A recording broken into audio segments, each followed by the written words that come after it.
আমি এবার দেখতে পাচ্ছি আপনি পৃথিবীতে আসার 1500 বছর পূর্বে একজন নবী দুনিয়ার মধ্যে ছিল, আল্লাহকে দেখার জন্য প্রার্থনা করেছেন, আল্লাহ দেখা দেন নেই। যিনি কবরের মধ্যে দেখি তার নাম মুসা। আমি দেখতেছি উনি নামাজের মধ্যে ছিল, কিন্তু আপনাকে দেখা মাত্র নামাজ শেষ করে আপনার উপর মুসা নবী কবরে দুরূদ শরীফ পড়া শুরু করে দিয়েছে। জোরে বলুন সুবহানাল্লাহ। নাম কি? হযরতে মুসা। দুরূদ শরীফ পড়তেছেন কোথায়? আরো জোরে বলেন কোথায়? আর আমরা মসজিদে ফাঙ্কার মধ্যে দুরূদ শরীফ পড়তে পারি না। আমরা বলি বেদাত, শিরিক। দুরূদ শরীফ বেশি বেশি পড়ে কোনো লাভ নাই। দুরূদ শরীফ পড়ে লাভ নাই, এই কথা কে বলতে পারে? জালিম ছাড়া আর কেউ না। এই কথা ওই ব্যক্তি বলতে পারে যার মধ্যে ঈমানের দুর্বল রয়েছে। আমরা দুরূদ শরীফ পড়তে পড়তে কবরে যেতে চাই কি চাই না? দুরূদ শরীফ পড়লে খুশি কে? আল্লাহ তো নিজেও দুরূদ শরীফ পড়েন। আল্লাহ পাক কোরআন শরীফের মধ্যে বলেন, আমার ভাইয়েরা বলুন, ইন্নাল্লাহা ওয়া মালাইকাতাহু ইউসাল্লুনা আলান নবী। জোরে বলুন, ইয়া আইয়ুহাল্লাযীনা আমানু সাল্লু আলাইহি ওয়া সাল্লিমু তাসলিমা। আল্লাহ বলেন, ইন্নাল্লাহা, নিশ্চয় আমি আল্লাহ, ইন্নাল্লাহা ওয়া মালাইকাতাহু, এবং আমার সমস্ত ফেরেশতারা, আমি রহমত দিচ্ছি, আমার সমস্ত ফেরেশতারা দুরূদ শরীফ পড়তেছে আল্লাহর নবীর উপরে। সাল্লু আলান নবী, নবীর উপর দুরূদ শরীফ পড়ে। আল্লাহ বলে, যে কাজটা আমি করি, যে কাজটা ফেরেশতারা করে, এই কাজটা করার জন্য কাফির, খ্রিস্টান, ইহুদি, নাসারা, বিদ্রোহী, বেঈমান, মুনাফিকদেরকে বলে নেই। আল্লাহ বলে, যেই কাজটা আমি নিজে করি, এই কাজটা করার জন্য আমার জমিনে একটা পার্টিকে আমি হুকুম দিয়েছি, যেই পার্টিকে আমি পছন্দ করি। আল্লাহ আপনি কোন পার্টিকে পছন্দ করেন? আল্লাহ কোরআনে বলেন, ইয়া আইয়ুহাল্লাযীনা আমানু সাল্লু আলাইহি ওয়া সাল্লিমু তাসলিমা। আমার পৃথিবীর মধ্যে, আমার জগতের মধ্যে, আমার দুনিয়ার মধ্যে যেই সমস্ত ঈমানদার তোমরা রয়েছো, তোমরা হামেশা, অতীত, বর্তমান, ভবিষ্যৎ, মাঝে, মুস্তাকবেল, হাল, গেল দিন, চলতেছে দিন, আসবে দিন, তোমরা সব সময় আমার নবীর উপর দুরূদ শরীফ পড়তে থাকো। জোরে বলুন সুবহানাল্লাহ। দুরূদ শরীফ পড়ার জন্য হুকুম কার? আরো জোরে বলুন কার? আপনারা কি দুরূদ শরীফ কমাই ফেলবেন না বেশি বেশি পড়বেন? দুরূদ শরীফ পড়লে সওয়াব দেওয়ার মালিক কে? আমরা সওয়াবের পক্ষে না গুনার পক্ষে? আমার ভাই, নবীজি বলেন, জিবরাইল দেখো কবরের মধ্যে মুসা আলাইহিস সালাম নামাজ পড়তেছে।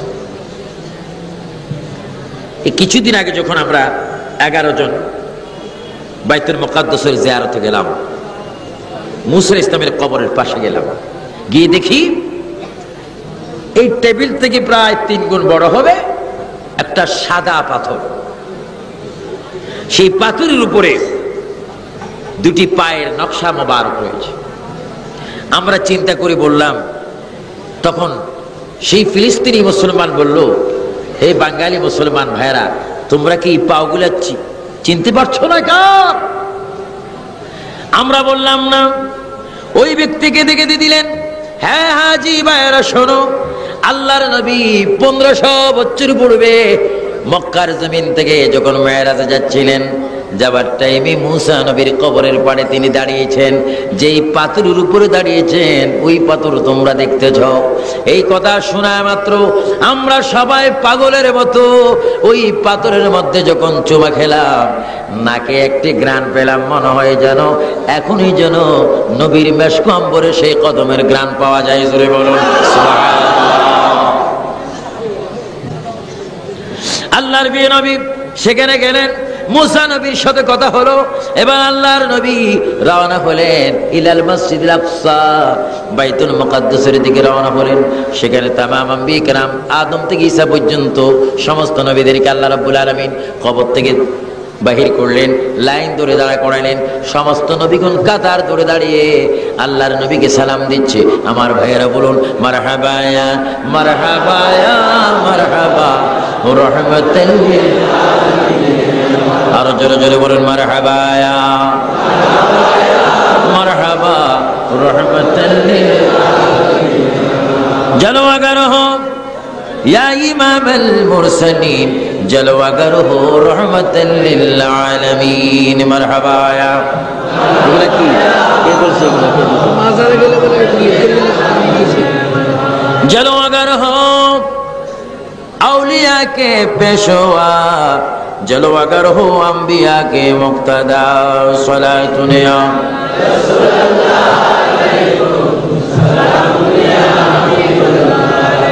जलवागर हो अंबिया के मुक्तदा जलवागर हो औलिया के पेशवा।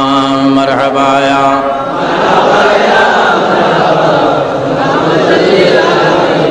अल्लाह नबी दो জানের বাদশা নবী শ্রেষ্ঠ নবী আল্লাহ পাকের দাওয়াতে এবার বাইতুল মুকাদ্দাসে গেলেন। গিয়ে দেখে তামাম আম্বিয়া কেরাম লাইন ধরে তারা দাঁড়িয়ে আছে আর তারা নবীকে সালাম দিচ্ছে। এখানে মুসা নবীকে দেখা যাচ্ছে। আল্লাহর নবী ডাক দিয়ে বলেন, এ জিবরাইল, সমস্ত আম্বিয়া কেরাম আজকে উপস্থিত হলো। আমার মনে চায় সমস্ত নবীরা সহ আমি আল্লাহকে একটু সিজদা করি। তুমি জিবরাইল একটু মসজিদে বাইতুল মুকাদ্দাসের মধ্যে একটু আযান দাও। জোরে বলুন সুবহানাল্লাহ। কি দাও? আযান দাও, আযান দাও। হযরত জিবরাইল ইসলাম আযান দিলেন। কেমন আযান? সমস্ত আযান শুনে আযানগুলি দেওয়ার পরে, আযান হওয়ার পরে সমস্ত নবীগণ মসজিদে আকসার মধ্যে লাইন ধরলেন, কাতার ধরলেন। কাতার ধরে সমস্ত নবীগণ দাঁড়িয়ে আছেন। কোন কোন নবী কল্পনা করেন, জল্পনা করেন, আজকে হয়তো আমি নামাজ পড়াবো, আজকে হয়তো আমি দাউদ নবী নামাজ পড়াবো, আজকে হয়তো আমি মূসা নবী নামাজ পড়াবো। কিন্তু আল্লাহ পাক সিদ্ধান্ত দিলেন, জিবরাইল, আজকের এই জামাতে কোনো পাবলিক নাই, কৃষক নাই, কোনো ব্যক্তি নাই। এই জামাতে শুধু আম্বিয়া কেরাম 3,26,000 পয়গম্বর কমার বেশ সমস্ত নবীদেরকে আমি এখানে জমায়েত করেছি। আমার নবীর মেরাজ দিয়ে সমস্ত নবীদেরকে আমি এখানে উপস্থিত করেছি। আমি প্রমাণ করে দেব বিশ্ববাসীকে, যদিও সমস্ত নবী দুনিয়ার মধ্যে আগমন করেছে আগে, আমার রাসূল আগমন করেছে পরে, কিন্তু মেরাজের দাওয়াতের অনুষ্ঠান করে সমস্ত নবীদেরকে আমি রাখবো পিছে। আমার নবী থাকবে ইমামের জায়গায়। আমি প্রমাণ করে দেব সমস্ত নবীরও যদি দুনিয়ার মধ্যে আগে গিয়েছে, আজকে মেরাজের রাত্রে প্রমাণ করে দিলাম সমস্ত নবীদেরই যত গুণ তার চাইতে কোটি কোটি গুণ আমার নবীর। সমস্ত নবীরা আজকে থাকবে পিছে আর আমার নবী থাকবে ইমামের জায়গায়। জোরে বলুন সুবহানাল্লাহ, আল্লাহু আকবার। বলুন ইজ্জতের মালিক কে? আরো জোরে বলুন কে? নবী ইমামের জায়গায় গেলেন। সেখানে যাওয়ার পরে 2 রাকাত নামাজ হলো। জোরে বলুন কয় রাকাত? নামাজ শেষ। নামাজ শেষ হবার পরে ওই মসজিদের নাম ফিক্সার আপনারা দেখেছেন বিভিন্ন ক্যালেন্ডারে, বাইতুল মুকাদ্দাসের ফটো। আর আপনাদের দোয়ায় সুন্নিয়তের খেদমত করার কারণে ওই মসজিদের ভিতরে আমি 8 ওয়াক্ত নামাজ আমি পড়ার সুযোগ পেয়েছি। কোন মসজিদ? জোরে বলেন মসজিদুল আকসা। আল্লাহ কোরআনে বলে ইলাল মসজিদিল আকসা, যেখানে 1 ওয়াক্ত নামাজ পড়লে 25,000 ওয়াক্তের সওয়াব।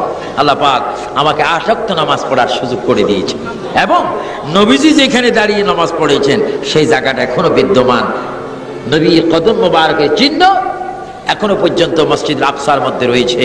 আল্লাহর নবী সেখানে নামাজ পড়ে তিনি এবার সমস্ত নবীদের সাথে কথাবার্তা বলে এবার তিনি রওনা হলেন। আল্লাযী বারাকনা হাওলাহু লিনুরিয়াহু মিন আয়াতিনা ইন্নাহু হুয়াস সামিউল বাসীর। এবার নবীর সফর শুরু হলো উদ্দেশ্যে। এমন একটি পথে তার সফর শুরু হতে যাচ্ছে যেই সফরে কোনো রাস্তা নাই, সিএমবির রোড নেই, যোগাযোগ মন্ত্রী নেই, প্লেন নেই, ট্রেন নেই, রকেট নাই, জাহাজ নাই। এমন একভাবে আল্লাহ রাসূল রওনা হচ্ছেন যেখানে আল্লাহ রাসূলকে নেওয়ার জন্য জান্নাত থেকে বরাক উপস্থিত। চিৎকার দিবেন সুবহানাল্লাহ। নবী রওনা হওয়ার আগে নবীজির 1 কদম পাথরের উপর আর 1 কদম বরাকের উপর। নবীজি যখন বরাক উঠতেছেন পাথরের জবান খুলে যায়। সুবহানাল্লাহ। আপনাদের সাথে এই পর্যন্ত কোন সিএমবির পাথর কথা বলছে? বলার সম্ভাবনা আছে? আর যদি পাথরে যদি কোনো কথা বলে কাছে থাকবেন বাইরে। আল্লাহ নবী পাথরের উপর কদম রাখলেন, পাথরের জবান খুলে যায়, পাথর ডাক দিয়ে বলে, ইয়া রাসূলুল্লাহ, ইয়া হাবিবাল্লাহ। পাথর কান্দে। আল্লাহর নবী পাথরের দিকে চেহারা মোবারক ফিরে চোখে নজর যখন করলেন, পাথরের জবান খুলে যায়, পাথর তুমি কাঁদছো কেন? ইয়া রাসূলুল্লাহ, হাজার বছর ধরে এইখানের মধ্যে আমি আছি, আমি হযরত মূসা আলাইহিস সালামকে পেয়েছি। ইয়া রাসূলুল্লাহ, পৃথিবীতে আসার পরে কোন ইনসান জাতি, কোন মানুষ, কোন ব্যক্তি আমার গায়ে পা লাগাইতে পারেনি। হুজুর, এই মাত্র সর্বপ্রথম আপনার কদম আমি পাথরের গায়ে লেগেছে। হুজুর, আমি চাই আপনার সম্মানে আমি সম্মানিত হয়ে যাই, পৃথিবীর কোন মানুষ যেন আমার গায়ে পা লাগাইতে না পারে। হুজুর, আপনি আমাকে দোয়া করুন, আমি জমিন থেকে সৈন্যের উপর একটু উঠিয়া যাই, কিয়ামত পর্যন্ত আপনার মেরাজের মুজিজা আমি বাস্তব হয়ে থাকবো। আল্লাহর নবী বলল, যা পাত্তর, তুমি জমিন থেকে উঠে যাও। আমি নিজে সেই পাত্তর দেখে এসেছি, কিতাবে দেখেছি, এটা বড় কথা নয়, বাস্তব বাইতুল মুকাদ্দাসে গিয়ে দেখে আসলাম। আল্লাহর নবী প্রায় 1500 বছর পড়বে ওই মেরাজে যাইতে যেই পাত্তরকে দোয়া করেছেন, ওই পাত্তর এখনো জমিন থেকে সৈন্যের উপর এখনো পর্যন্ত বিদ্যমান। জোরে বলুন সুবহানাল্লাহ। এখনো পর্যন্ত বিদ্যমান। পাত্রের দোয়া কবুল। এবার আল্লাহর নবী বোরাকের উপরে উঠেন, বোরাক নড়াচড়া করে। জিবরাইল ইসলাম ডাক দিয়ে বলে, বোরাক, আল্লাহর নবী উদ্দেশ্যে ভ্রমণ করার জন্য তোমার গায়ের মধ্যে উঠবে বসবে, তুমি কেন নড়াচড়া করতেছো? জিবরাইল, আমি কি জন্য নড়াচড়া করি তুমি বুঝবা না, আমার মনের কথা আমার রাসূলকে আমি বলতে চাই। কই, কি বলো? আল্লাহর নবী বলে, বোরাক তুমি কি বলবে? ইয়া রাসূলুল্লাহ, জান্নাতে কোটি কোটি বোরাক ছিল, আল্লাহ পাক আমার নসিবে রেখেছে আপনাকে আসমানের দিকে নিয়ে যাওয়ার জন্য। হুজুর, আমার মনে চায় আপনার উম্মতের জন্য একটা দাবি আমি আদায় করে নিই। কই, বলো দেখি। হুজুর, হাসরের ময়দান বড় কঠিন হবে, আপনার উম্মত গুনাহগার হবে। হুজুর, আপনার উম্মত গুনাহ করতে করতে হাসরের ময়দানে নিজের গামে সাঁতার কাটবে, পানি পানি করে মারা যাবে, নফসি নফসি করবে। হুজুর, আপনি আমি বোরাককে একটু ওয়াদা দিন, আজকে যেইভাবে আমার উপরে করে আপনি সিদরাতুল মুনতাহায় যাবেন, হুজুর হাসরের ময়দানে আমি বোরাকটির পিঠের মধ্যে আপনি বসে বীজদের মতো ছটফট করে আপনার গুনাহগার উম্মতকে কাউসারের পানি দিবেন কিনা একটু ওয়াদা করেন। জোরে বলুন সুবহানাল্লাহ। আল্লাহু আকবার। আমার ভাইয়েরা, হুজুর আল্লাহর নবী বললেন, বোরাক যাও, তোমার দোয়া কবুল। এবং তোমাকে আমি আরো একটি কথা শুনাই দিতে চাই, তোমার পিঠে করে তো আমার উম্মতকে আমি কাউসারের পানি খাওয়াবো। শুধু তাই নয়, আমি রাসূল যেই জান্নাতে যাব, তুমি বোরাকটিকেও সেই জান্নাতে আমি নিয়ে যাব। আল্লাহ রাসূল এইভাবে প্রথম আসমান, দ্বিতীয়, তৃতীয়, চতুর্থ, পঞ্চম, ষষ্ঠ, সপ্তম, এইভাবে আসমানগুলো পার হচ্ছেন। বলুন, সেই দেশে রাসূল পাককে নামার মালিক কে? আরো জোরে বলেন, কে? আল্লাহর প্রিয় নবী ষষ্ঠ আসমানে যখন গেলেন, সেখানে গিয়ে দেখেন হযরতে মূসা আলাইহিস সালাম। প্রথম কোথায় দেখেছে? কবর। দ্বিতীয় মসজিদ। এখন কোথায়? ষষ্ঠ আসমান। মূসা আলাইহিস সালামকে দেখে আল্লাহর নবী বলল, আপনার সাথে বারবার দেখা হচ্ছে। মূসা আলাইহিস সালাম বলে, হুজুর আমার নসিব ভালো, বারবার এই জন্য দেখা হচ্ছে। আল্লাহ নবী গেলেন, সিদরাতুল মুনতাহার মধ্যে গেলেন, জান্নাত দেখলেন, দোজখ দেখলেন, লাহুত দেখলেন, মালাকুত দেখলেন, জাবারুত দেখলেন, সব দেখার পরে এবার জিবরাইল ইসলাম বলে, হুজুর আমার বেয়াদবি ক্ষমা করবেন, এখান থেকে আর সামনের দিকে যাওয়ার আমার ক্ষমতা নাই। কয়, কেন? হুজুর যদি যাই আল্লাহর নূরের তাজাল্লি আমি জলে পড়ে সারখার হয়ে যাব। আল্লাহর নবী, দুজানের বাচ্চা নবী জিবরাইল ইসলামকে বলে, জিবরাইল এবার তুমি শুনে নাও, যেখানে তোমার সফর শেষ সেখানে আমার সফর মাত্র আরম্ভ হলো। তুমি আর একটা কথা জেনে নাও, আল্লাহ পাক যখন তোমাকে সৃষ্টি করেনি, এই সমস্ত রাস্তাঘাট আমার অনেক আগে চিনে আছে। জোরে বলুন সুবহানাল্লাহ। জিবরিল, এগুলো আমি চিনি। আল্লাহ নবী গেলেন, যাইতে যাইতে আল্লাহর প্যারা নবী বিশ্ব নবী বোরাক আসলো, রফরফ আসলো, কেউ কিতাবে লেখেন গৌসে পাকের রূহ মুবারক আসলো। এইভাবে আল্লাহর প্যারা নবী রহমতুল আলামিন দায়রা ইমকানে চলে গেলেন, এমন একটি জায়গা যেখানে শুধু নূর নূর আর কিচ্ছু নাই। এমন একটা জায়গায় যখন গেলেন, আল্লাহ রাসূল ডাক দিলেন, আল্লাহ। সবাই জোরে বলুন আল্লাহ। আরেকবার বলুন আল্লাহ। আল্লাহ আমি কোথায় আসতাম, আনতে আনতে তো আমাকে অনেক উপরে নিয়ে এসেছো। আল্লাহ বলে, হাবিব এখনো আপনার আশা শেষ হয়নি, আসো আসো। কাবা কাউসাইনি আও আদনা। একজন বলেন কাবা কাউসাইনি আও আদনা মানে ওই যে তীর মারে, তীরের যেটা দিয়ে মারে ওটাকে দুই আঙ্গুলকে যেরকম এরকম করা হয়, এটার নাম কাবা কাউসাইনি আও আদনা। ভুল তাফসীর। অথচ কাবা কাউসাইনি আও আদনার অর্থ হচ্ছে মুহাম্মদ রাসূলুল্লাহ সাল্লাল্লাহু আলাইহি ইসলাম আল্লাহর সামনে এমন ভাবে ছিলেন যার মাঝখানে কোনো পর্দাই ছিল না। চিৎকার দিয়ে বলেন সুবহানাল্লাহ। আমার নবী আল্লাহর দরবারে গেলেন, নবীজি বলেন আল্লাহ, আল্লাহ বলেন মুহাম্মাদুর রাসূলুল্লাহ। নবীজি আল্লাহর দরবারে উপস্থিত হয়ে গেলেন। উপস্থিত হওয়ার পরে এবার আল্লাহ ডাক দিচ্ছে, হাবিব এত উদ্দেশ্যে আপনাকে নিয়ে আসলাম, আপনি কি আসতে কিছু এনেছেন? সুবহানাল্লাহ। আপনি কি আসতে কিছু এনেছেন? যেরকম আত্মীয় আত্মীয়ের বাড়িতে বেড়াতে যায়, কিন্তু অনেক আত্মীয় হচ্ছে ব্যাককল মার্কা আত্মীয়, ডাইরেক্ট চলে যায়, মিষ্টির দোকান টোকান দেখে না, নিজেও খায় না, পরকেও খাওয়ায়, বখিল আত্মীয়। এজন্য কোন আত্মীয় তার আত্মীয়ের বাড়িতে কিছু নিয়ে যাওয়া সুন্নত রাসূল। সুবহানাল্লাহ। আমার রাসূল আল্লাহর দরবারে খালি হাতে যায়নি। আল্লাহ বলেন, বন্ধু জমিন থেকে আপনাকে আনলাম, পৃথিবীর থেকে আপনাকে আনলাম, ইয়া রাসূলুল্লাহ আপনি এসেছেন কি নিয়ে এসেছেন? আল্লাহর হাবিব চোখের পানি মোবারক ছেড়ে, আল্লাহ আমি এমনি আসিনি, খালি আসিনি, এই দেখুন আমার উম্মতের সওয়াব, এই দেখুন আমার উম্মতের গুনাহ। আল্লাহ এই নেন সওয়াব, এই দেখেন গুনাহ। তবে আল্লাহ তোমার নিকটে আমার উম্মতের কাছ থেকে সওয়াব এবং গুনাহগুলা নিয়ে আসলাম, কিন্তু সওয়াবের মালিক তুমি আর গুনাহগুলার মালিক আমি। সওয়াবগুলো তোমাকে দেখাই তোমার কাছে রেখে যাব, আর গুনাহগুলা আবার আমার সাথে আমি নিয়ে যাব। জোরে বলুন সুবহানাল্লাহ। আল্লাহ পাক প্রশ্ন করেন, হায় হাবিব সওয়াবের মালিক যদি আমি হই, গুনাহের মালিকও আমি হব। আল্লাহর নবী চোখের পানি মোবারক ছেড়ে বলে, আল্লাহ আমি যদি গুনাহগুলা তোমার কাছে রেখে যাই, হাসরের ময়দানে আমার উম্মতের জন্য আমি সুপারিশ করতে পারবো না, এই জন্য আমি গুনাহগুলা নিয়ে যাব।